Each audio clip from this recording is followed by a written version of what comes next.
Hi friends, in this video I'll be showing keyboard settings, how to configure Gboard. Please don't forget to subscribe my channel, please like and share the video. Go to settings, select the settings icon, go down and select system, go down, select keyboard. So here we can see current keyboard. The current keyboard is Gboard. Okay, then go down, go to keyboard settings. So here we can see keyboard settings, and if you want to change keyboard language, we can change here. Set languages. Then first we have to unselect or disable this first option, use system languages. Disable it.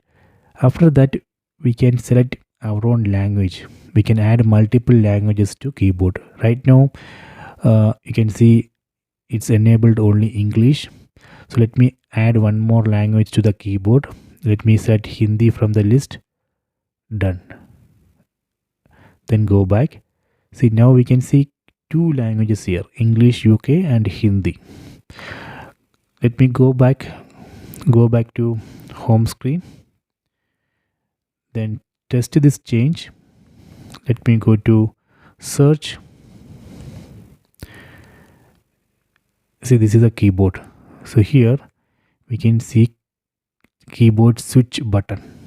Select it. See, this way we can change the language. Select the keyboard switch button, then press OK button on the remote. Using this keyboard switch button we can switch the language, keyboard language. See, okay, so this way we can change keyboard language.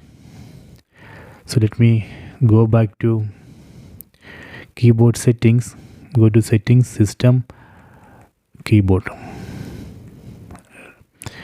Then let me go to manage keyboards. So here we can see all available keyboards. See, I have installed one new keyboard here. See, LearnKey Keyboard Pro. So I installed it from Play Store. Let me enable it. Then select OK. Then go back. See, then go to current keyboard. So now we can see two keyboards in this list. So let me change this Gboard, then enable that new keyboard. Set here. Done. So now I have changed the keyboard to LearnKey keyboard. Let me check it. Again go to home screen. Go to the search field. See, this is a new keyboard. Okay, you can search in Google Play Store and install this new keyboard. So these are the keyboard settings. This way we can change keyboard language and we can install and enable new keyboard. Okay, so I hope you have enjoyed this video. Please check it.